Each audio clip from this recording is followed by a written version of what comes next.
السلام عليكم ورحمة الله وبركاته. نحمده ونصلي على رسوله الكريم. أما بعد، فقد قال الله تعالى في القرآن العظيم والفرقان المجيد: كل نفس ذائقة الموت وإنما توفون أجوركم يوم القيامة فمن زحزح عن النار وأدخل الجنة فقد فاز وما الحياة الدنيا إلا متاع الغرور. صدق الله العلي العظيم. سبحان ربك رب العزة عما يصفون وسلام على المرسلين والحمد لله رب العالمين. اللهم صل على سيدنا محمد وعلى آله وأصحابه وسلم. கண்ணியத்திற்கும் மரியாதைக்கும் உரிய அல்லாஹுவின் நல்லடியார்களே, பெரியோர்களே, அருமை சகோதரர்களே, புனிதம் நிறைந்த இந்த வெள்ளிக்கிழமையில் ஜும்மா தொழுகையை நிறைவேற்றுவதற்காக இங்கே ஒன்று கூடியிருக்கிற நம் அனைவரின் மீதும் அல்லாஹு ஜல்ல ஜலாலுஹுவின் பேரருள் என்றென்றும் நிறைவாக கொடியேற்றுமாக. நம்முடைய ரகசிய வாழ்விலும் பகிரங்க வாழ்க்கையிலும் அல்லாஹுவை அஞ்சிக் கொள்வோமாக என்ற அறவுரையை ஆரம்பமாக எனக்கும் அடுத்ததாக உங்களுக்கும் நினைவூட்டியவனாக இந்த ஜும்மா உரையை நான் ஆரம்பம் செய்கிறேன். அருமையான சகோதரர்களே, புனிதமிக்க ரமலான் மாதம் வந்தது. எப்போதும் போல அது வருவதும் தெரியாது, போவதும் தெரியாது என்கிற வகையில் வெகு வேகமாக அதனுடைய 20 நாட்கள் கடந்து விட்டன. இந்த 20 நாட்களில் நாம் அல்லாஹ்வை அஞ்சி அவன் தரக்கூடிய நன்மைகளை எதிர்பார்த்து நாம் செய்த எல்லா வணக்கங்களையும் அல்லாஹ் கபூல் செய்தல் புரிவானாக. நாம் செய்த வணக்கங்களில் ஏதேனும் குற்றம் குறைகள் இருந்தாலும் அவற்றை பொருட்படுத்தாது அதற்கு நிறைவான கூலியை அல்லாஹ் நமக்கு தந்தல் புரிவானாக. ரமலானுடைய கடைசி பகுதியில் நாம் இருக்கிறோம். முஹம்மது நபிகள் நாயகம் ஸல்லல்லாஹு அலைஹி வஸல்லம் அவர்கள் ரமலானுடைய கடைசி பகுதி வந்துவிட்டால் அவர்கள் வேட்டியை வரிந்து கட்டி கொண்டு அமல் செய்வதில் ஈடுபடுவார்கள் என்று ஹதீஸ்களில் நாம் படித்திருக்கிறோம். எனவே கடந்த 20 நாட்களை விட இன்று இரவிலிருந்து தொடங்குகிற அந்த கடைசி பகுதியில நாம் இன்னும் அதிகமாக அல்லாஹ்வை வணங்கி வாழ்வதற்கு அல்லாஹ் தௌஃபீக் செய்வானாக. அதில் நாமும் அக்கறை செலுத்துவோமாக. சராசரியாக ரமலானுடைய தொடக்க காலங்களில் வணக்க வழிபாடுகளில் அக்கறை செலுத்துற நம்ம ரமலானுடைய கடைசி நேரத்துல கடைவீதிகள்ல நம்மளுடைய நேரத்தை அதிகமா செலவிடுறது ஒரு நல்ல பழக்கம் அல்ல, ஒரு புத்திசாலிகளுடைய பழக்கம் அல்ல. நம்மள யாருக்கு வசதி வாய்ப்பு இருக்குதோ அவங்க முதல்லயே அவர்களுடைய பெருநாள் தேவைகளை முன்கூட்டியே முடித்து கொண்டு கடைசி 10 நாட்களில் கூடுமானவரை இபாதத்தில் இருப்பது, கூடுமானவரை கடைத்தெருக்களில் சுற்றாமல் இருப்பது என்பது ரமலானை கண்ணியப்படுத்துகிற ஒரு செயலாக அமையும். அல்லாஹ் அதற்கு தௌஃபீக் செய்வானாக. ரமலானுடைய கடைசி 10 முஹம்மது நபிகள் நாயகம் ஸல்லல்லாஹு அலைஹி வஸல்லம் அவர்கள் நரகத்திலிருந்து விடுதலை அளிக்கக்கூடிய 10 ஐத்துக்கும் மினன்னார் என்று சொன்னார்கள். நாம் மிக கவனம் செலுத்த வேண்டிய ஒரு விஷயம். பயத்தோடும் பரிதவிப்போடும் அல்லாஹ்விடத்திலே நாம இந்த நாட்களை பயன்படுத்தி நரகத்திலிருந்து விடுதலை பெற்று விடுவதற்கு நாம் முயற்சி செய்ய வேண்டும். அல்லாஹ் தருவதற்கு தயாராக இருக்கிறான். தினசரி ஒவ்வொரு இரவிலும் இன்னலில்லாஹி உத்தகாமினார், ஒவ்வொரு இரவிலும் ரமலானுடைய ராத்திரிகளில் அல்லாஹ் ஏராளமான பேரை நரகத்திலிருந்து விடுதலை செய்கிறான் என்று முஹம்மது ரசூலுல்லாஹி ஸல்லல்லாஹு அலைஹி வஸல்லம் அவர்கள் சொன்ன ஒரு செய்தியை அன்னை ஆயிஷா ரலியல்லாஹு தஆலா அன்ஹா அவர்கள் அறிவித்திருக்கிறார்கள். அந்த நரக விடுதலை என்பது அதிகமாக கிடைக்கிற பகுதி, அதற்காகவே ஒதுக்கி வைக்கப்பட்ட பகுதியாக ரமலானுடைய கடைசி பகுதி இருக்கிறது. நம்மில் ஒவ்வொருவரும் நம்முடைய விடுதலைக்காக, நம்மை சார்ந்தவர்களுடைய விடுதலைக்காக அல்லாஹ்விடத்தில் அழுது தொழுது கையேந்தி நிற்பதற்கான காலம் இது. இதை நாம் புரிந்து கொள்ள வேண்டும். நம்முடைய தராவீஹ் தொழுகையில தஸ்பீஹ் ஓதுவாங்க. அதை நம்மள பல பேர் யாராவது சில பேர் ஓதட்டும் நம்ம கேட்டுக்கிட்டு உட்கார்ந்துருப்போம்னு செய்யுது. நம்ம அப்படி செய்யக்கூடாது. அவங்க கூடவே ஓதி ஓதி நாமளும் பழகிக்கணும். அதுல அருமையான ஒரு துவா இருக்கு. நம்ம பள்ளிவாசல்ல பாத்தீங்கன்னா ஒவ்வொரு 2 ரக்காத்துக்கு இடையில அஷ்ஹது அல்லா இலாஹ இல்லல்லாஹ் அஸ்தக்ஃபிருல்லாஹ் அஸ்அலுக்கல் ஜன்னத வ அஊது பிக்க மினன் நார் அப்படின்னு துவா ஓதுறோம். இது நமக்கு மார்க்கம் வலியுறுத்தி சொன்ன ஒரு துவா, அருமையான துவா. அதுல நம்ம என்ன செய்யறோம்? அஷ்ஹது அல்லா இலாஹ இல்லல்லாஹ் நம்ம கலிமாவை சொல்றோம். அஸ்தக்ஃபிருல்லாஹ் அல்லாஹ் இடத்துல நான் பாவ மன்னிப்பு கேட்கிறேன் அப்படின்னு சொல்றோம். அஸ்அலுக்கல் ஜன்னா யா அல்லாஹ் உன்னிடத்தில் நான் சொர்க்கத்தை கேட்கிறேன். வா அஊது பிக்க மினன் நார் நரகத்திலிருந்து உன்னிடத்தில் பாதுகாப்பு கேட்கிறேன் என்கிற ஒரு துவா இருக்கு. நம்மள பலருக்கும் அதுக்கு அந்த அர்த்தம் புரியாததுனால அது ஏதோ ஒரு ராகமா பாடுற பைத்து மாதிரி நினைச்சு நாம விட்டுடுறோம். ஆனா இன்ஷா அல்லாஹ் இப்ப நமக்கு நினைவு தெரிஞ்சிருதா இல்லையா? இனி அந்த ஒவ்வொரு 2 ரக்காத்துக்கும் இடையிலே சொல்லப்படக்கூடிய துவாவில் நாம கவனம் செலுத்துவோம். இதை நாம அதிகமா ஓதுவோம். அஸ்அலுக்கல் ஜன்னா வா அஊது பிக்க மினன் நார் யா அல்லாஹ் உன்னிடத்தில் சொர்க்கத்தை நான் கேட்கிறேன், நரகத்திலிருந்து என்னை பாதுகாத்து விடுவாயாக என்கிற அந்த துவாவை இன்ஷா அல்லாஹ் வரக்கூடிய நாட்களிலிருந்து நமக்கு பெருநாள் பிறை தென்படுகிற வரைக்கும் நாம அதிகமாக ஓதுவோம். சகோதரர்களே, இந்த உலக வாழ்க்கையில நமக்கு கிடைக்க வேண்டிய மிகப்பெரிய நன்மை என்ன என்றால், நாம் நரகத்திலிருந்து பாதுகாக்கப்பட்டு விட வேண்டும். உலக வாழ்க்கையில நமக்குடைய பெரிய இலக்கு, ஆக பெரிய இலக்கு என்ன? நரகத்திலிருந்து அல்லாஹ் நம்மை பாதுகாத்து விட வேண்டும். அல்லாஹ் குர்ஆனிலே சொல்லுகிறான், குல்லு நஃப்ஸின் ஸாயிகத்துல் மௌத், எல்லா ஆத்மாவும் மரணிக்கக்கூடியதுதான். எல்லாரும் மௌத்தா தான் போறோம். நமக்கான கூலி நம் மரணித்ததற்கு பின்னால் தான் கிடைக்க போகிறது. இன்னமா துவஃபௌன உஜூரக்கும் யௌமல் கியாமா, உங்களுக்கான கூலி கியாமத் நாளில் தான் வழங்கப்பட இருக்கிறது. நாம என்ன செஞ்சோமோ அதுக்கான கூலி நாளை கியாமத் நாள்ல அல்லாஹ் தருவான். அப்படி தருகிற அந்த நாளில் ஃபமன் ஸுஹ்ஸிஹ அனின் நாரி, யார் நரகத்திலிருந்து தூரமாக்கப்பட்டு உத்கிலல் ஜன்னா சொர்க்கத்திற்குள்ள அனுமதிக்கப்படுகிறார்களோ ஃபக்கத் ஃபாஸ, அவர் மட்டுமே வெற்றியாளர். அவர் மட்டுமே வெற்றியாளர். வமல் ஹயாத்து துன்யா இல்லா மதாஉல் குரூர், இந்த உலக வாழ்க்கை ஒரு ஏமாற்றுகிற சுகமே தவிர வேறு இல்லை என்று அல்லாஹ் நமக்கு சொல்லுகிறான். மிக அற்புதமாக பேசப்பட்டிருக்கிற இந்த வசனம் நாம மறக்க கூடாத ஒரு திருக்குர்ஆனுடைய வசனம். இது என்ன சொல்லுது நமக்கு? மௌத்துங்கிறது எல்லாருக்கும் இருக்கு, யாரும் இந்த உலகத்துல நிரந்தரமா இருந்துட முடியாது அப்படின்னு சொல்லுது. 2வது என்ன சொல்லுது? நாம செஞ்ச அமல்களுக்கான கூலி எல்லாம் கியாமத் நாள்ல தான் கிடைக்கும்.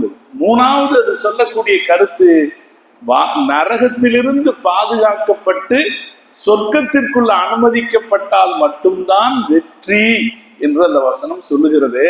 இது நாம கவனிக்க வேண்டிய விஷயம். அல்லாஹ் நம்மளை நரகத்திலிருந்து பாதுகாத்துடணும். இதுதான் நம் வாழ்க்கையினுடைய மிகப்பெரிய இலக்காக இருக்க வேண்டும்.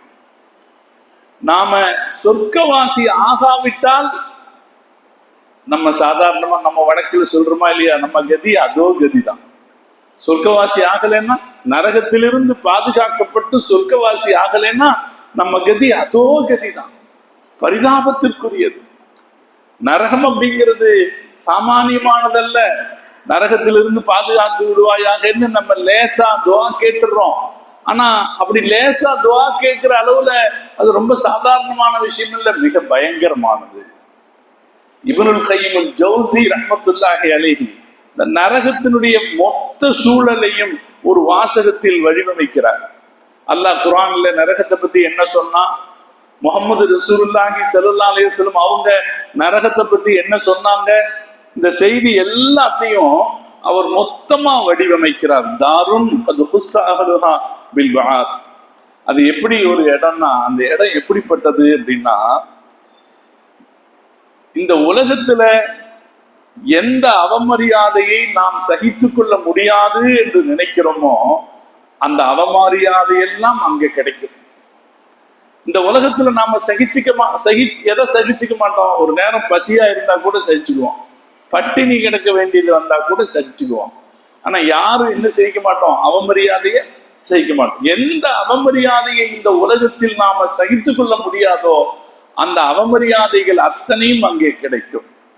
அதே போல எந்த துயரத்தை நாம் அனுபவிக்க அஞ்சுவோமோ, என்ன கஷ்டம் வரக்கூடாதுன்னு நினைப்போம். ஒரு ஹாஸ்பிட்டல்ல படுத்து கஷ்டப்பட்டுற கூடாது, வயசான நேரத்துல நம்ம வேலையை நாமளே பார்க்க முடியாம கஷ்டப்பட்டுற கூடாது, ஒரு நம்முடைய உடல் உறுப்புகள்ல ஒண்ணு பாதிப்படைஞ்சு நம்ம கஷ்டப்பட்டுற கூடாதுன்னு நம்ம பயப்படுவோமா இல்லையா?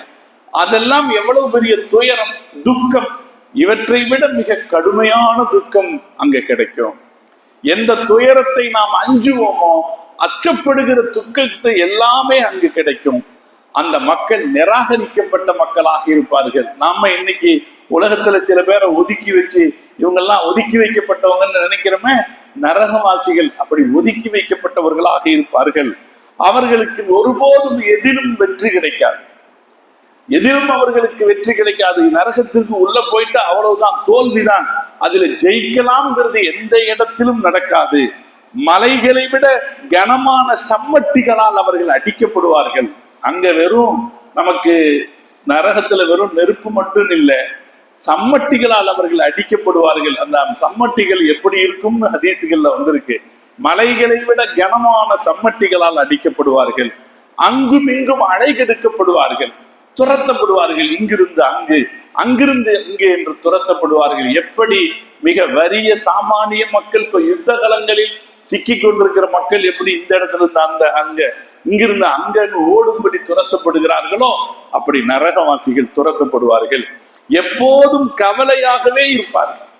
நரகத்துக்குள்ள போயிட்டா சிரிக்கிறதுக்குன்னு ஒரு சந்தர்ப்பமே வராது. எப்போதும் கவலையாகவே இருப்பார்கள். அவர்களுடைய தங்குமிடங்கள் எப்போதும் அடைக்கப்பட்டே இருக்கும். அவங்க எப்போதும் ஒரு அடைக்கப்பட்ட இடத்துக்குள்ளேயே இருப்பாங்க. அந்த வாசல் திறக்கப்படும் என்பதற்கான ஒரு வாய்ப்பே இருக்காது. அதே போல அவர்கள் தங்களது இளமை காலத்தை வீணாக்கி விட்டதை நினைத்து அழுது கொண்டே இருப்பார்கள். சாதாரணமா அழுகைக்கு ஒரு இயல்பு இருக்கு. நம்ம ஒரு 5 நிமிஷம் ரொம்ப கோன்னு அழுதுட்டோம்னு வைங்களேன், அழுக தானா ஸ்லோவாயிடும், அழுக தானா ஸ்லோவாயிடும். நபி ஸல்லல்லாஹு அலைஹி வஸல்லம் அவங்க நரகவாசிகளின் அழுகையை பற்றி சொல்லும் போது சொன்னாங்க, அது அதிகமாகிக்கிட்டே இருக்கும். நரகத்தில் அழுவார்கள், அவர்களுடைய இளமையை வீணாக்கி விட்டதை நினைத்து அழுவார்கள். அந்த அழுகை அதிகரிக்குமே தவிர அது குறையாது. அவர்களது உடல்கள் நெருப்பில் கருகும். கருகும் போது அந்த தொலி வெந்து உருகும் போது அல்லாஹ் என்ன செய்வானா, வேற தோலை உடனே மாத்திடுவான். உடனே வேற தோலை மாத்திடுவான். அந்த தோல் கருகும். அது கருகும் போது உடனே வேறு தோல் கருகும் என்று குர்ஆன் சொல்லி காட்டுகிறது. அதே போல அவர்கள் குடிப்பதற்கு நாற்றம் எடுக்கிற சீல் போன்ற தண்ணீர் வழங்கப்படும். அவர்கள் சாப்பிடுவதற்கு முள் நிறைந்த கள்ளி செடிகளை, வாய்களை கிழித்துகிற கள்ளி செடிகளை உணவாக வழங்கப்படும் என்றெல்லாம் அல்லாஹ் தஆலா நரகத்தை பற்றி எச்சரித்திருப்பதை இப்னுல் கையிமுல் ஜௌசி ஒரு சின்ன வாசகமாக குறிப்பிடுகிறார். அப்ப நரகம் அப்படிங்கிறது நாம நினைக்கிற மாதிரி ரொம்ப சாதாரணமான விஷயம் அல்ல, மிக பயங்கரமான, பயப்படப்பட வேண்டியது. நினைச்சு பார்க்கும் போதே பயப்படப்பட வேண்டியது. நரகம் எவ்வளவு பெரிது என்பதை நபி ஸல்லல்லாஹு அலைஹி வஸல்லம் அவர்கள் சொன்னார்கள். நரகம் எவ்வளவு பெருசு தெரியுமா? அஷ்ஷம்சு வல் கமரு ஸௌரானி முகவ்வரானி ஃபின்னாரி யௌமல் கியாமா. சூரியனையும் சந்திரனையும் சுருட்டி 2 மாடுகளாக அல்லாஹ் ஆக்கி வச்சிருப்பான். சுருட்டி 2 மாடுகளாக ஆக்கி வச்சிருப்பான் கியாமத் நாள்ல. இப்ப சூரியன் எவ்வளவு பெருசு, நம்ம பூமி எவ்வளவு பெருசு. ஒருத்தர் ஒரு தோட்டத்துக்கு போனா அவர் சொன்னாரு, கார்ல போயிடலாம் அப்படின்னு. என்னங்க தோட்டம் தானே, நடந்து போலாம்? இல்ல சார், தோட்டம் ரொம்ப பெருசு, நடக்கவெல்லாம் முடியாது, கார்ல போலாம். அப்போ ஒரு சின்ன தோட்டமே ரொம்ப பெருசா இருக்கு. நம்ம உலகத்துல ஒரு 100 ஏக்கர் 150 ஏக்கர் இடம் வச்சிருந்தாங்கன்னா அது ரொம்ப பெருசா நினைக்கிறோம். இந்த உலகத்துல எவ்வளவு பெரிய நிலம் இருக்கு, இந்த பூமியில எவ்வளவு பெரிய நிலம் இருக்கு, எவ்வளவு மலைகள் இருக்கிறது, எவ்வளவு வெட்ட வெளிகள் இருக்கிறது, கடல் எவ்வளவு பெருசு, ஒரு அட்லாண்டிக் கடலோ ஒரு பசிபிக் பெருங்கடலோ எவ்வளவு பெருசு. இவ்வளவு அடங்கிய இந்த பூமி இருக்க, இந்த பூமியை விட 13 லட்சம் மடங்கு பெரியது சூரியன். ஒரு மடங்கு 2 மடங்கு அல்ல, இந்த பூமியை விட 13 லட்சம் மடங்கு பெரியது சூரியன். நபி ஸல்லல்லாஹு அலைஹி வஸல்லம் அவர்கள் சொல்லுகிறார்கள், நாளை மறுமையிலே சூரியன் சுருட்டி வைக்கப்பட்டிருக்கும் ஒரு மாடு போல. ஒரு மாட்டுக்கு எவ்வளவு இடம் இருக்குமோ அவ்வளவுதான் இருக்கும்னா அப்ப அந்த நரகம் எவ்வளவு பெருசா இருக்கும். இப்ப நரகம் அவ்வளவு பெரியது. அதே போல நபி ஸல்லல்லாஹு அலைஹி வஸல்லம் அவர்கள் அதன் ஆழத்தை சொன்னார்கள். நரகத்தின் ஆழம் எப்படிப்பட்டது? ஹாதா ஹஜருன் ரமா பிஹி ஃபின்னார். ஒரு ஆளு நரகத்துல ஒரு கல்லு தூக்கி வீசினா அது கீழே போய் சேர்றதுக்கு 70 வருஷம் பிடிக்குமா? ஒரு கல்லு வீசினால் அது கீழே போய் சேருவதற்கு 70 வருஷம் பிடிக்கும். அவ்வளவு ஆழமானது. அதன் சூடு எப்படிப்பட்டது? ஸல்லல்லாஹு அலைஹி வஸல்லம் அவர்கள் அதன் சூட்டையும் சொன்னார்கள். நாருக்கும் ஜுஸும் மின் 70 ஜுஸா. இந்த உலகத்துல என்ன நெருப்பு இருக்கு இல்லையா, இந்த உலகத்தில் இருக்கிற நெருப்பு நரகத்தின் 70 ஒரு பகுதி. உலகத்தில் இருக்கிற நெருப்பு நரகத்தின் 70 ஒரு பகுதி. லாஸ் ஏஞ்சல்ஸ் நகரத்தை கரித்த இந்த நெருப்பு பார்க்கும்போது பார்க்கவே நம்மளை பயமுறுத்துச்சு. அந்த வீடியோக்களில் பார்க்கும்போது பார்க்கவே பயமுறுத்துச்சு. இப்படி நெருப்பு பற்றி வீசுகிறதே, காற்று முழுக்க நெருப்பாக வீசுகிறதே அப்படின்னு நாம நினைச்சோம். லாஸ் ஏஞ்சல்ஸினுடைய நெருப்பு மட்டும் இல்லை, இந்த உலகத்தில் இருக்கிற மொத்த நெருப்புமே நரகத்தின் 70 ஒரு பகுதி தான் என்றால் அதன் மற்ற 69 பகுதி எப்படி இருக்கும்? அந்த நரகத்தின் நெருப்பு எப்படி இருக்கும் என்று நாம் யோசித்து பார்க்க வேண்டும். அதனுடைய சூட்டை நபி ஸல்லல்லாஹு அலைஹி வஸல்லம் அவர்கள் இப்படி சொன்னார்கள். ஒரு செய்தி உண்டு. கஅப் ரலியல்லாஹு தஆலா அன்ஹு என்கிற நபி தோழர் உமர் ரலியல்லாஹு தஆலா அன்ஹு அவர்களுக்கு நரகத்தின் சூட்டை பற்றி ஒரு செய்தி சொல்கிறார். அவரு மற்ற வேதங்களை எல்லாம் படித்தவர். அப்படி வேதங்களை படித்தவர் நரகத்தின் சூட்டை பற்றி ஒரு செய்தி சொன்னார். இன்ன லி ஜஹன்னம யௌமல் கியாமத்தில் ஸுஃபரா. கியாமத் நாள்ல நரகத்திற்கு ஒரு கொதிப்பு வெளிப்படும். நரகம் ஒரு கொதிப்பை வெளிப்படுத்தும். அந்த நரகத்தின் கொதிப்புக்கு எந்த மலக்கும் பயப்படாமல் இருக்க முடியாது. மாமின் மலக்கின் வலா நபியின், எந்த ஒரு நபியுமே இல்லா ஹர்ரலி ருக்பத்தைஹி, அந்த கொதிப்பு சப்தத்தை கேட்டாலே முழங்காலிட்டு கீழே விழுந்து விடுவார். நபி மலக்கு எல்லோரும் முழங்காலிட்டு கீழே விழுந்து விடுவார்கள். எந்த அளவுக்கு? ஹத்தா இன்ன இப்ராஹிம் ஹலீலுல்லாஹி, அல்லாஹ்வுடைய ஹலீல் இப்ராஹிம் அலைஹிஸ்ஸலாம் அவர்கள் சொல்லுவார்கள், ரப்பி நஃப்சி நஃப்சி, இறைவா என்னை பாதுகாப்பாயாக, என்னை பாதுகாப்பாயாக என்று சொல்லுவார். உங்களில் ஒருவருக்கு 70 நபிமார்களுடைய அமல்கள் இருந்தாலும், உங்களில் ஒருவருக்கு 70 நபிமார்களுடைய அமல்கள் இருந்தாலும் அந்த நரகத்தின் சத்தத்தை கேட்டால் அவர் பயப்படுவார். எங்கே நாம அதில் சிக்கிக் கொள்வோமோ, தப்பிவிட அதிலிருந்து நாம் மாட்டிக்கொள்வோமோ என்றவர் பயப்படுவார் என்று நரகத்தின் அந்த வேதனையை கஅப் ரலியல்லாஹு தஆலா அவர்கள் உமர் ரலியல்லாஹு தஆலா அவர்களுக்கு சொன்னார்கள் என்ற ஒரு செய்தி இருக்கிறது. அப்ப அது அவ்வளவு கடுமையானது. மக்கள் அடுக்கடுக்காக கொட்டப்படுவார்கள் நரகத்தில் என்றும் ஒரு ஹதீஸ் சொல்கிறது. நபி ஸல்லல்லாஹு அலைஹி வஸல்லம் அவர்கள் சொன்னார்கள், ஃபயுஹ்ஷரூன இலா ஜஹன்னம கஅன்னஹா ஸராபுன் யஹ்திமு பஅதுஹா பஅலன். நாம காணல் நீரை பார்ப்போம். வெயில் அதிகமா இருக்கும்போது காணல் நீரை பார்ப்போம். இந்த காணல் நீர் எப்படி இருக்கும்? ஒண்ணுக்கு மேல் ஒண்ணு அடுக்காக அந்த தண்ணி தெரியும். இப்படி அடுக்கடுக்காக மக்கள் நரகத்தில் கொட்டப்படுவார்கள் என்று நபி ஸல்லல்லாஹு அலைஹி வஸல்லம் அவர்கள் சொன்னார்கள். அதன் வேதனைகள் எப்படி இருக்கும்? ஸல்லல்லாஹு அலைஹி வஸல்லம் அவங்க அதை பல வகைகள்ல சொல்லியிருக்காங்க. ஒரு ஹதீஸ்ல ரசூலுல்லாஹி ஸல்லல்லாஹு அலைஹி வஸல்லம் சொன்னாங்க, இன்ன அஹவன அஹ்லின் நாரி அதாபன், நரகவாசிகளில் ரொம்ப லேசான அதாபை அனுபவிப்பவர் யார் தெரியுமா? மன்லஹு நிஅலானி வஷராகானி. ஒரு ஆளுக்கு நரகத்திலிருந்து 2 செருப்பு வார் மட்டும் நரகத்தினுடையதாக இருக்கும். நரகத்தின் 2 செருப்பு வார் மட்டும் இருக்கும், வேற ஒன்றும் இல்லை. இந்த 2 செருப்பு வார் அளவுக்கு மட்டும் அவர் நரகத்தின் வேதனையை அனுபவிப்பார். அது என்ன செய்யும்னா அது அவருடைய மூளையை உருக்கிவிடும். செருப்பு வார அளவுக்கு மட்டும்தான் அவருக்கு நெருப்பு சுடும், அது அவருடைய மூளையை உருக்கிவிடும். எப்படி சட்டி அடுப்பில் வைக்கப்பட்டிருக்கிற சட்டி கொதித்து உருகுகிறதோ அது போல என்று ஸல்லல்லாஹு அலைஹி வஸல்லம் சொல்லிட்டு சொன்னாங்க. இந்த அதாபை அனுபவிக்கிறவர் நினைப்பாரு, இதுதான் நரகத்திலேயே ரொம்ப கடினமான அதாபுன்னு நினைப்பாரு. ஆனால் அது அல்ல, அதுதான் நரகத்திலேயே ரொம்ப லேசான அதாபு என்று பெருமானார் ஸல்லல்லாஹு அலைஹி வஸல்லம் அவர்கள் சொன்னார்கள். இன்னொரு ஹதீஸ்ல நபி ஸல்லல்லாஹு அலைஹி வஸல்லம் அவர்கள் நரகவாசிகளின் முகம் எப்படி இருக்கும், நாம் எல்லாம் பயப்படணும், நம்ம எல்லாம் நம்ம முகம் வெளிச்சமா இருக்கணும்னு ஆசைப்படுவோம். யாரா இருந்தாலும் சரி நம்ம முகம் வெளிச்சமா இருக்கணும்னு ஆசைப்படுவோம். அதுக்கு என்னெல்லாம் செய்ய முடியுமோ எல்லாம் செய்வோம். நரகவாசி ஆகிவிட்டால் அவருடைய முகம் கருத்து போய்விடும். அல்லாஹ் குர்ஆன்ல சொல்றான், கன்னமா உக்ஷியத் உஜூஹும் கிதாம் மினல் லைலி முஸ்லிமன், இரவின் ஒரு பகுதியை முகத்தில் ஒட்டி கொண்டது போல, இருண்ட இரவின் ஒரு பகுதியை முகத்தில் ஒட்டி கொண்டது போல அவருடைய முகம் கருப்பாக இருக்கும் என்று நபி ஸல்லல்லாஹு அலைஹி வஸல்லம் அவர்கள் சொன்னார்கள். நரகவாசிகளின் உடல் எப்படி இருக்கும் அப்படின்னா, ஹதீஸ்ல வருது, மனிதன் தண்டனை செய்தவர்கள் அதனுடைய தண்டனையை அதிகமா அனுபவிக்கணுங்கிறதுக்காக அல்லாஹ் நரகவாசியினுடைய உடலை பெருக்க வச்சிருவாங்க. அவர் ரொம்ப கனமானதாக ரொம்ப பெருக்க வச்சிருவாங்க. ஹதீஸ் வருது, அபூ ஹுரைரா ரலியல்லாஹு தஆலா அன்ஹு அவங்க சொல்றாங்க, ரசூலுல்லாஹ் சொன்னதாக, மா பைன மன்கிபைல் காஃபிரி மஸீரத்து ஸலாத்து அய்யாமின், காஃபிர்களுடைய இந்த ரெண்டு தோல் பஜத்துக்கு இடையில 3 நாளுக்கான இடைவெளி இருக்குமா.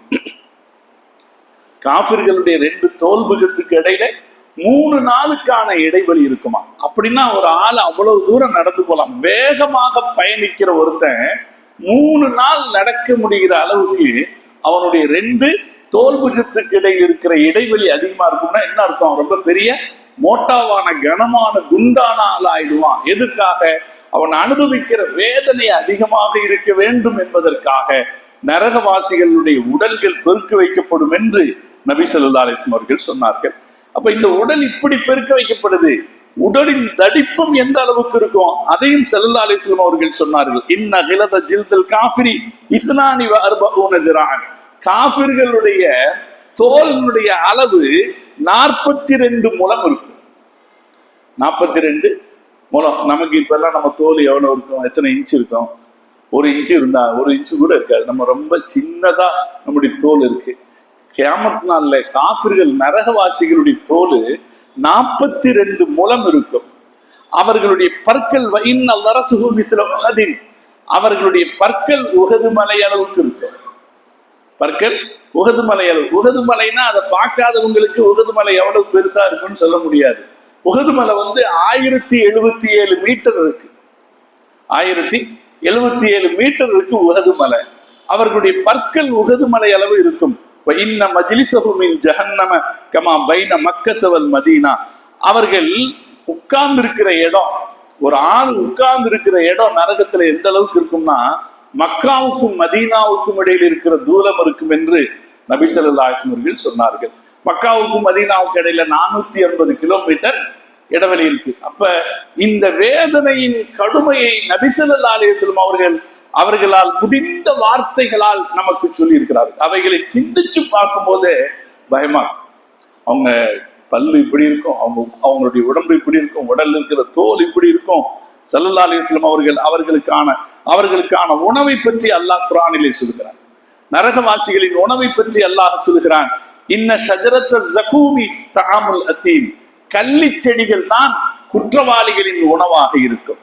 கல் முஹ்லி யத்லி ஃபில் புதூனி, அந்த கள்ளி அது எப்படி இருக்கும்னா உருக்கப்பட்ட செம்பு போல அவர்களுடைய வயிறுகளில் அது கொதிக்கும். அவங்களுக்கு சாப்பாடு கள்ளிச்செடி. கள்ளிச்செடினா முள்ளு செடி, நம்ம கிராம பகுதிகளில் வளர்ந்துருக்கிற முள்ளு செடி, அதுதான் அவங்களுக்கு சாப்பாடு. அதை சாப்பிட்டாங்கன்னா அவங்க வயிற்றுக்குள்ள, இப்ப நம்ம சாப்பிட்டோம்னா வயிற்றுல இருக்கிற பசி அடங்கி போயிருது. அல்லாஹ் இந்த கற்பனைய அல்லாஹ்வை தவிர வேற யாருமே சொல்ல முடியாது. அல்லாஹ் சொல்றான், உருக்கப்பட்ட செம்பு எவ்வளவு சூடா இருக்கு. இந்த உலகத்திலேயே செம்ப உருக்குனா அந்த சூடு தான் ரொம்ப பெரிய சூடு. அல்லாஹ் சொல்றான், சாப்பிடுவாங்க உருக்கப்பட்ட செம்பை போல அது அவர்களுடைய வயிற்றுக்குள் சூடாக இருக்கும். நபி ஸல்லல்லாஹு அலைஹி வஸல்லம் அவங்க இந்த கள்ளி செடியை பத்தி சொன்னாங்க. அந்த கள்ளி செடி எப்படி இருக்கும்? லவ் அன்ன கத்ரத்தம் மின ஸகூமி புத்திரத் ஃபில் அர்தி, இந்த நரகத்தின் கள்ளி செடியில் இருக்கிற கள்ளி செடியில ஒரு சொட்டு பால், இந்த கள்ளி செடியிலிருந்து ஒரு சொட்டு பால் இந்த பூமியில் விழுமானால் இந்த உலக மக்கள் அனைவருடைய வாழ்க்கையும் அது கெடுத்துடும். கசப்பு இருக்கு பார்த்தீங்களா, நம்ம வாழ்க்கையை கெடுத்துடும். ஒரு சின்ன கசப்பு சாப்பிட்டாலே நமக்கு எதுவுமே ரசிக்காது. கள்ளி செடியினுடைய ஒரு சொட்டு அது இந்த பூமியில் போடப்படுமானால் இந்த பூமியில் இருக்கிற மக்களுடைய வாழ்க்கையை அது கெடுத்துவிடும் என்றிருந்தால் நபி ஸல்லல்லாஹு அலைஹி வஸல்லம் அவர்கள் தொடர்ந்து கேட்கிறார்கள், இதுவே அவருடைய முழு உணவாக இருக்குமானால் அது எப்படி இருக்கும் என்று யோசித்து பாருங்கள் என்று நபி ஸல்லல்லாஹு அலைஹி வஸல்லம் அவர்கள் சொன்ன ஹதீஸ் திருமதியிலே வருகிறது. இது சாப்பாடு இப்படி இருக்கும், தண்ணி எப்படி இருக்கும்? அல்லாஹ் குர்ஆன்ல சொல்றான், வஸுகு மாஅன் ஹமீமன், சூடான கொதிக்கிற தண்ணீர் அவர்களுக்கு வழங்கப்படும். கொதிக்கிற தண்ணீர் வழங்கப்படும். அந்த தண்ணீர் என்ன செய்யும்? அவர்களது குடல்களை அது துண்டு துண்டாக்கிவிடும். கொதிக்கிற தண்ணி எவ்வளவு கொதிக்கும்னா அந்த தண்ணியை குடிச்சாங்கன்னா அது அவர்களுடைய குடல்களை துண்டு துண்டாக்கி விடும் என்று அல்லாஹ் குர்ஆனில் நரகத்தின் தண்ணீரை பற்றி அல்லாஹ் சொல்கிறான். நரகவாசிகளின் படுக்கை எப்படி இருக்கும்? அல்லாஹ் குர்ஆனில் சொல்கிறான், லஹும் மின் ஜஹன்னம மிஹாதுன், அவர்களுக்கு நெருப்பினாலான படுக்கைகள் இருக்கும். வமின் ஃபௌகைஹிம் அவாஷின், ஒரு போர்வை தரப்படும், அந்த போர்வையும் நெருப்பிலானதாக இருக்கும். அல்லாஹ் சொல்கிறான், வகதாலிக நஜ்ஸில் ஸாலிமீன், இப்படித்தான் அக்கிரமக்காரர்களை நாம் தண்டிக்கிறோம் என்று அல்லாஹ் சொல்கிறான். நரகவாசிகளின் மூச்சு காற்று எப்படி இருக்கும்? நபி ஸல்லல்லாஹு அலைஹி வஸல்லம் அவர்கள் சொன்னாங்க, ஒரு உதாரணம் சொன்னாங்க, லவ் கான ஃபீ ஹாதல் மஸ்ஜிதி மிஅத்து அல்ஃபின், இந்த பள்ளிவாசலில் 1,00,000 பேர் இருக்கிறார்கள் என்று வைத்துக் கொள்ளுங்கள். இங்கே ஒரு நரகவாசி இருந்து அவன் மூச்சு விடுவானானால் இந்த 1,00,000 பேரையும் அவன் கரித்து விடுவான், இந்த பள்ளிவாசலையும் அவன் கரித்து விடுவான் என்று முஹம்மது ரசூலுல்லாஹி ஸல்லல்லாஹு அலைஹி வஸல்லம் அவர்கள் நரகவாசியின் மூச்சு காற்று எவ்வளவு சூடானதாக இருக்கும் என்பதற்கு ஒரு உதாரணம் சொல்லி ஸல்லல்லாஹு அலைஹி வஸல்லம் அவர்கள் சொன்னார்கள். ஸல்லல்லாஹு அலைஹி வஸல்லம் அவங்க இந்த நரகவாசிகளின் சுற்றுப்புறங்கள் எப்படி இருக்கும் அதையும் சொன்னாங்க. சுற்றுப்புறங்கள் எப்படி இருக்கும்? ஸல்லல்லாஹு அலைஹி வஸல்லம் அவங்க சொன்னாங்க, அத்துபாபு குல்லுஹு ஃபின்னார், இந்த எல்லா ஈக்களும் நரகத்தில் இருக்கும். நமக்கு மனுஷனை தொந்தரவு பண்றதுக்கு ஒரு ஈ போதும். ஒரு ஈ போதும். கார்ல ஒரு ஈ உள்ள நுழைஞ்சிருச்சுன்னா போதும். ஈ அவ்வளவு சீக்கிரமா அடிக்க முடியாது, சரிதானா? ஈ அவ்வளவு சீக்கிரமா அடிக்க முடியாது. ஒரு ஈ போதும் நம்முடைய நிம்மதியை கெடுக்கிறது.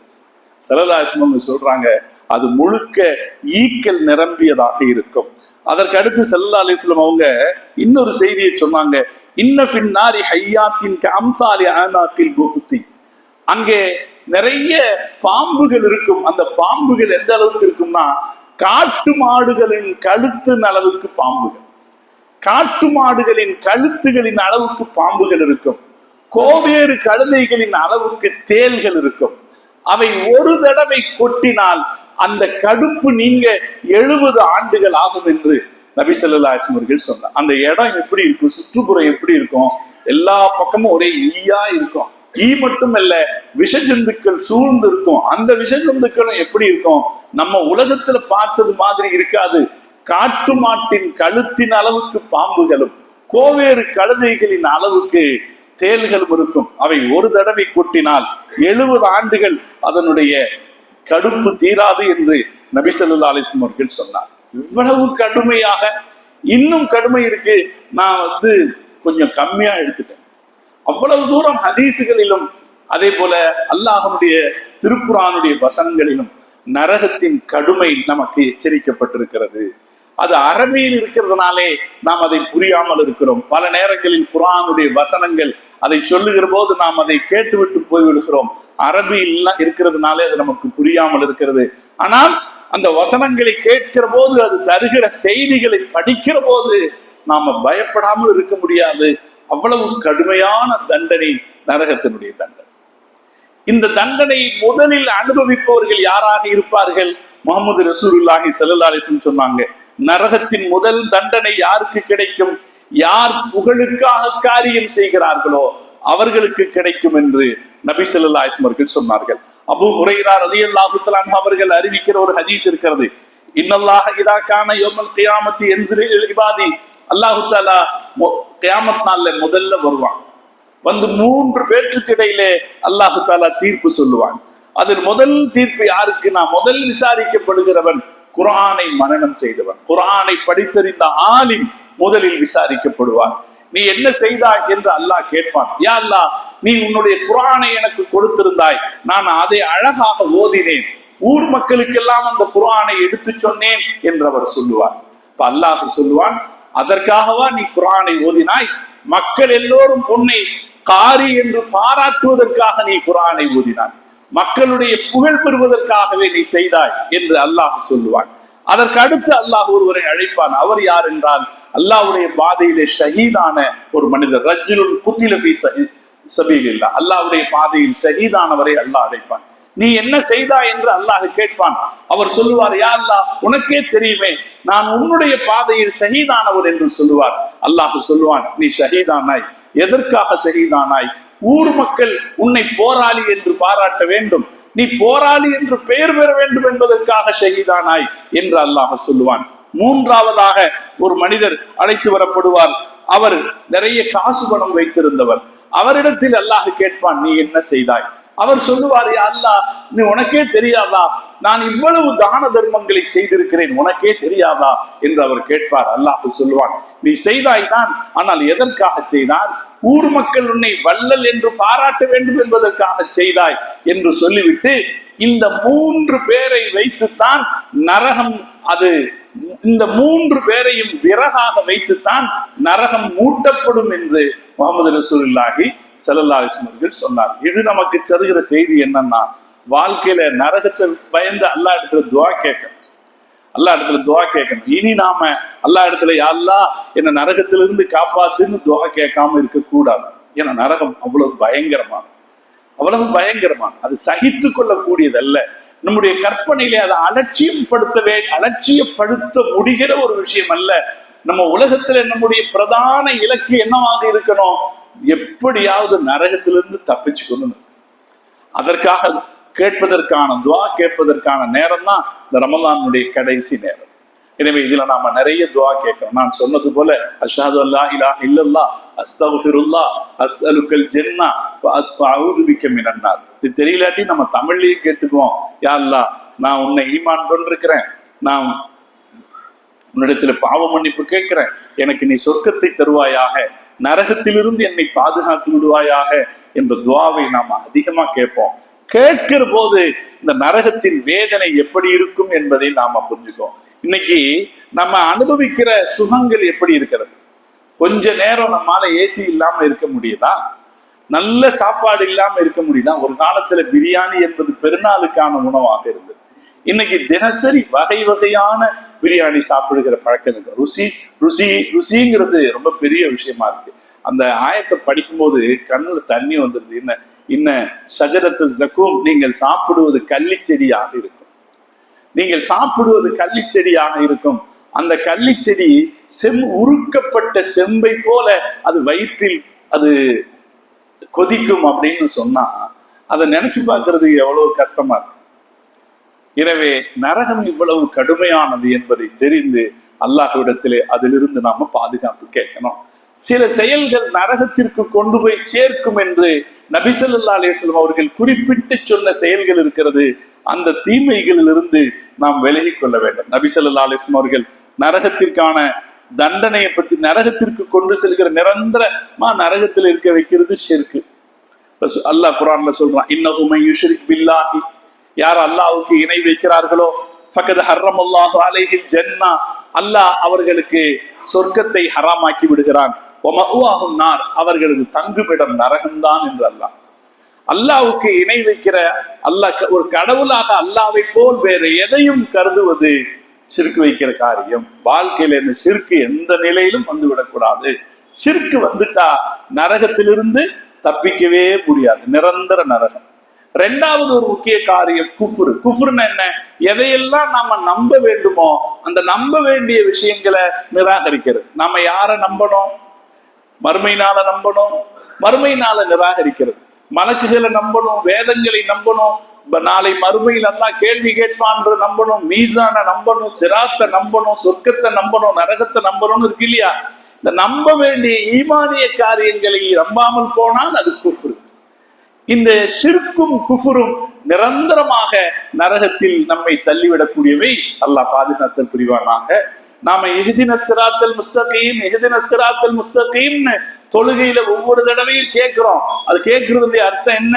யா அல்லாஹ், நாங்க ஹிதாயத்துக்கு வந்துட்டோம், வந்த பிறகு எங்களை ஹிதாயத்திலிருந்து வெளியே போக வச்சிடாதே, எங்களை குஃபுருக்குள்ளேயோ ஷிர்க்குக்குள்ளேயோ தள்ளிடாதேங்கிறதுக்காகத்தான் நாம அந்த கேட்டுக்கிட்டே இருக்கோம். அல்லாஹ் நம்முடைய இறுதி மூச்சு வரைக்கும் அல்லாஹ் நம்மை பாதுகாப்பானாங்க, நம் சந்ததிகளை அல்லாஹ் பாதுகாப்பானா. அப்ப நிரந்தரமா நரகத்தில் தள்ளக்கூடியது ஷிர்க்கும் குஃபுரும். அதுக்கு அடுத்து தண்டனையாக நரகத்தில் தள்ளக்கூடியது பல்வேறு தீமைகளை நபி ஸல்லல்லாஹு அலைஹி வஸல்லம் அவங்க சொன்னாங்க. ஒரு ஹதீஸ்ல ரசூல் ஸல்லல்லாஹு அலைஹி வஸல்லம் அவங்க சொன்னாங்க, நான் மிஅராஜுக்கு அழைத்து செல்லப்பட்ட இரவில் சிலரை பார்த்தேன், அவர்களது உதடுகள் வெட்டப்படுகிறது, நரகத்தின் கத்திரிகளால் அவர்களது உதடுகள் வெட்டப்படுவதை நான் பார்த்தேன். இவர்கள் யார் என்று நான் கேட்டேன். அப்போது சொல்லப்பட்டது, இந்த பூமியில் இருந்த சொற்பொழிவாளர்கள், மக்களுக்கு நல்லதை சொல்லி அவர்கள் சொல்லுவார்கள், ஆனால் அவர்கள் செயல்படுத்த மாட்டார்கள். குர்ஆனை ஓதுவார்கள், ஆனால் அதன் விளக்கத்தின்படி நடக்க மாட்டார்கள். இவர்களுக்கு இந்த தண்டனை என்று எனக்கு சொல்லப்பட்டது என நபி ஸல்லல்லாஹு அலைஹி வஸல்லம் அவர்கள் சொன்னார்கள். அதற்கப்புறம் ரசூல் ஸல்லல்லாஹு அலைஹி வஸல்லம் அவங்க இன்னொரு ஹதீஸ்ல சொன்னாங்க, நான் இன்னொரு சமூகத்தை பார்த்தேன், அவர்களுடைய கைகளில் நீண்ட நீள நகங்கள் இருந்தன, நீள நீளமான நகங்கள் இருந்தன. அந்த நகங்கள் எப்படி இருந்தன? செம்பினால் செய்யப்பட்ட நகங்களாக இருந்தன. அந்த நகங்களை வைத்து அவர்கள் தங்கள் முகங்களை கீறிக் கொள்கிறார்கள். நகம் பெருசா இருக்கு, அதுவும் எந்த நகம்? சாதாரண நகம் அல்ல, செம்பினால் ஈயத்தினால் செய்யப்பட்ட நகம் இருக்கு. அந்த நகத்தை வைத்து அவர்கள் முகங்களை கீறிக் கொள்கிறார்கள். நான் இவர்கள் யார் என்று கேட்டேன். இவர்கள் மக்களுடைய மானங்களில் விளையாடியவர்கள் என்று ஜிப்ரீல் அலைஹிஸ்ஸலாம் அவர்கள் பதில் சொன்னார்கள். அடுத்தவனுடைய மானம் மரியாதைய சகஜமா இழிவுபடுத்தி பேசுகிறார்களே, அவர்களுக்கான தண்டனை இது என்று முஹம்மது ரசூலுல்லாஹி ஸல்லல்லாஹு அலைஹி வஸல்லம் சொன்னார்கள்.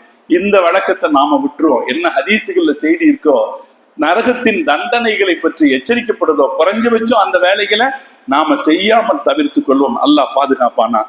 இன்னொரு ஹதீஸில் ஸல்லல்லாஹு அலைஹி வஸல்லம் சொன்னாங்க, நான் போகும்போது ஒரு ஆளு படுத்து கிடந்தார், படுக்க வைக்கப்பட்டிருந்தார். அவருக்கு பக்கத்துல ஒரு ஆளு ஒரு பெரிய பாறாங்கல்ல கொண்டு வந்து அவர் தலை மேல போடுறாரு. அந்த தலை நசுங்கி போகுது. திரும்ப போய் இன்னொரு கல் எடுத்துட்டு வர்றாரு. திரும்ப அதுக்குள்ள அவருடைய தலை பழையபடி வந்துருது. திரும்ப போடப்படுகிறது, நசுக்கப்படுகிறது. இவர் யார் என்று நான் கேட்டேன். அப்போது சொன்னார்கள், இவர்தான் கடமையான தொழுகைகள் தெரிந்திருந்தும் கூட அந்த நேரத்தில் தூங்கி கொண்டிருந்தவர்கள் என்று எனக்கு பதில் சொல்லப்பட்டது. அதுக்கு அடுத்து நான் இன்னொரு சாராரை நான் சந்திக்க போனேன். அவங்க ஒருக்களித்து படுத்திருந்தார். பக்கத்தில் சில பேர் இருந்தார்கள். அவர்களது கைகளில் கொக்கிகள் இருந்தது. அந்த கொக்கிகளில் அவருடைய வாய்க்குள் விட்டு இழுக்கிறார்கள். அது அவருடைய காது வரைக்கும் வருகிறது. மூக்குக்குள் விட்டு இழுக்கிறார்கள், கண்களில் விட்டு இழுக்கிறார்கள், அது ஒரு காது வரைக்கும் வருகிறது. இந்த புறம் முடித்து விட்டு இந்த புறம் வருகிறார்கள். இது முடிப்பதற்குள்ளே இது சரியாகி விடுகிறது. மீண்டும் இழுக்க ஆரம்பிக்கிறார்கள். இவர்கள் யார் என்று நான் கேட்டேன். இவர்கள் தான் பொய் பேசி திரிந்தவர்கள். ஒரு பொய்யை அவர்கள் உருவாக்கி விட்டார்கள். ஊரெல்லாம் அந்த பொய் உலவியது. அப்படி பொய் பேசி திரிந்தவர்கள் இவர்கள் தான் என்று எனக்கு சொல்லப்பட்டது. ஒரு சட்டியை பார்த்தேன். அந்த சட்டியில் நிர்வாணமான நிலையில் ஆண்களும் பெண்களும் நெருப்பில் கொதித்துக் கொண்டிருந்தார்கள். இவர்கள் யார் என்று கேட்டேன். இவர்கள் விபச்சாரிகள் என்று எனக்கு சொல்லப்பட்டது. அதற்கடுத்து இன்னொருவரை பார்த்தேன். ஒரு ஆறு, இரத்த ஆறு, சிவப்பு நிறத்தில் ஒரு ஆறு. அந்த ஆற்றில் ஒருவன் நீந்தி கொண்டிருக்கிறான். கரையில் ஒரு ஆள் நின்று கொண்டு ஒரு கல்லை எடுத்து வீசுகிறான். அவன் வந்து விடாதபடிக்கு ஒரு கல்லை எடுத்து வீசுகிறான். அந்த கல்லை விழுங்கிக் கொண்டு அவன் திரும்ப நீந்துகிறான். திரும்ப வருகிறான். திரும்ப ஒரு கல் வீசப்படுகிறது. அதை அவன் விழுங்கிக் கொள்கிறான். இவன் யார் என்று கேட்டேன். இவன் வட்டி வாங்கி சாப்பிட்டவன் என்று முஹம்மது ரசூலுல்லாஹி ஸல்லல்லாஹு அலைஹி வஸல்லம் அவர்கள் சொன்னார்கள். எனக்கு சொல்லப்பட்டது. நபி ஸல்லல்லாஹு அலைஹி வஸல்லம் அவர்கள் நரகத்தின் காட்சிகளை சொன்னார்கள். இன்னொரு ஹதீஸ்ல ஸல்லல்லாஹு அலைஹி வஸல்லம் அவர்கள் பெண்களுக்கு மட்டுமே கிடைக்கிற தண்டனையை சொன்னார். ஸல்லல்லாஹு அலைஹி வஸல்லம் அவர்கள் சொன்னார்கள், என் சமூகத்தில் 2 பேர் நரகவாசிகள். ஒரு ஆள் யாருன்னா ரிஜாலுன் மஅஹும் ஸய்யாத்துன். ஒரு ஆள் யாருன்னா எப்பவுமே கையில ஒரு சாட்டையை வச்சுக்கிட்டு கண்ணில் காண்றவங்களெல்லாம் அடிச்சுக்கிட்டே இருக்கிற ரவுடி பையன். யாரையும் பயப்படாமல் அடிச்சுக்கிட்டே இருக்கிற ரவுடி பையன் அவன் நரகவாசியாக இருப்பான். இன்னொன்று ஸல்லல்லாஹு அலைஹி அவர்கள் சொன்னார்கள், வனிசாஉன் காசியாத்துன், பெண்கள் ஆடை அணிந்திருப்பார்கள், ஆனால் ஆரியாத்துன், நிர்வாணமானவர்களை போல் தெரிவார்கள். மாயிலாத்துன், அவர்கள் சாய்ந்து நடப்பார்கள், அதே போல அவர்களுடைய தலைகள் ஒட்டகத்தின் திமில்களை போல எடுத்து கட்டப்பட்டிருக்கும். இந்த பெண்கள், இவர்களும் நரகத்திற்குரியவர்கள். லா யதுகுலன்னல் ஜன்னத, இவர்களும் சொர்க்கத்திற்குள் நுழைய மாட்டார்கள். வலா யஜிதுன ரீஹஹா, அதன் வாடையை கூட அனுபவிக்க மாட்டார்கள் என்று நபி ஸல்லல்லாஹு அலைஹி அவர்கள் சொன்னார். அப்ப ஆபாசமாக ஆடை அணிகிற பெண்கள் நரகவாசிகள் என்று பெருமானார் ஸல்லல்லாஹு அலைஹி அவர்கள் எச்சரிக்கிறார்கள். அதே போல ரவுடித்தனமாக நடந்து கொள்கிற ஆண்கள் நரகவாசிகளாக இருப்பார்கள் என்று பெருமானார் ஸல்லல்லாஹு அலைஹி அவர்கள் எச்சரித்து அவர்களுக்கு என்ன தண்டனை கிடைக்கும் என்று சொல்கிறார்கள். இன்னொரு ஹதீஸில் ரசூலுல்லாஹ் சொல்றாங்க, அல்லதி யஷ்ரபு ஃபி ஆனியத்தில் ஃபில்லத்தி, யார் வெள்ளி பாத்திரத்தில் உணவு அருந்துகிறார்களோ அவர்களுடைய வயிற்றுக்குள்ளே நரகத்தின் நெருப்பைத்தான் கொட்டுகிறார்கள் என்று ஸல்லல்லாஹு அலைஹி வஸல்லம் சொன்னாங்க. வெள்ளி தங்க பாத்திரத்துல சாப்பிடக்கூடாது என்று, அப்படி சாப்பிடுகிறவர்களுக்கு இந்த அதாபு கிடைக்கும். இன்னொரு ஹதீஸ்ல சொல்றாங்க, அலா உக்பிருக்கும் பிஅஹ்லின் நாரி, நரகவாசிகளை உங்களுக்கு சொல்லட்டுமா என்று கேட்டுவிட்டு ரசூலுல்லாஹ் சொன்னாங்க, குல்லு உத்தில்லின், யார் சத்தியத்திற்கு பணிந்து போகாமல் யார் தன்னை கடுமையானவனாக காட்டிக் கொள்கிறானோ அவன் நரகவாசி. அடுத்து சொன்னாங்க, ஜவ்வாலின், யார் கடும் கஞ்சனாக இருக்கிறானோ அவன் நரகவாசி. முஸ்தக்பிரின், யார் தன்னை மட்டுமே உயர்ந்தவனாக யார் கருதி கொள்கிறானோ அவன் நரகவாசி என்று நபி ஸல்லல்லாஹு அலைஹி அவர்கள் சொன்னார்கள். இன்னொரு ஹதீஸிலே ரசூல் ஸல்லல்லாஹு அலைஹி அவங்க சொன்னாங்க, வஅக்ஸருமா யுதுகிலின் நாஸ அன்னார, மக்களில் அதிகம் நரகத்திற்கு கொண்டு போய் சேர்ப்பது அல் ஃபமு, வாயும், வல் ஃபர்ஜு, அவர்களுடைய மர்ம உறுப்பும் தான் என்று ஸல்லல்லாஹு அலைஹி அவர்கள் சொன்னார். இந்த 2 நாள் நடைபெறக்கூடிய பாவங்கள் தான் அதிகம் மனிதர்களை நரகத்திற்கு கொண்டு போகக்கூடியது என்று ஸல்லல்லாஹு அலைஹி அவர்கள் சொன்னார். அல்லாஹ் நம்ம எல்லா நிலையிலும் பாதுகாத்தல் புரிவானா. நரகம் என்பது சாதாரணமானதல்ல. சொல்லி வெறும் வாயில சொல்லிட்டு யா அல்லாஹ் எங்களை நரகத்திலிருந்து பாதுகாத்துரு அப்படின்னு வாயில சொல்லிவிட்டு கடந்து விடுகிற விஷயம் அல்ல. சொல்லுகிற போதே உடலில் நடுக்கம் எடுக்க செய்கிற ஒரு விஷயம்.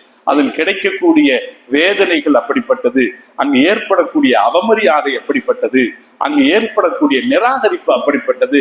அவர்கள் கதறுவார்கள் கதறுவார்கள் கதறுவார்கள், அவர்களுடைய கதறலை கேட்பதற்கு யாருமே இருக்க மாட்டார்கள் என்று அல்லாஹ் குர்ஆனிலே சொல்கிறார், நபி ஸல்லல்லாஹு அலைஹி வஸல்லம் அவர்களும் சொல்கிறார். எனவே அவ்வளவு கடுமையான தண்டனையாக இருக்கிற நரகத்தின் தண்டனையிலிருந்து பாதுகாப்பு தருகிற நேரம் ரமலானுடைய கடைசி நேரம். எனவே இந்த நேரத்தை நாம உரிய முறையில பயன்படுத்திக்குவோம். அல்லாஹ் இடத்துல நரகத்திலிருந்து பாதுகாப்பு பெற்று விடுவோம் என்கிற இலச்சனையோட இலக்கோட நாம செயல்படும். வாழ்க்கையில பெரிய இலக்கு, வாழ்க்கையில நமக்கெல்லாம் பெரிய நோக்கமாக இருக்க வேண்டியது நரகத்திலிருந்து பாதுகாப்பு பெற வேண்டும் என்பதுதான். அல்லாஹு தாலா இந்த புனிதமிக்க ரமலானுடைய கடைசி இரவை, கடைசி பகுதியை நம்மையும் நம்மை சார்ந்தவர்களையும் நரகத்திலிருந்து பாதுகாப்பிற்குரிய பகுதியாக ஆக்குவதற்கு, பெற்றுக்கொள்வதற்கு அல்லாஹ் தௌஃபீக் செய்வானாக.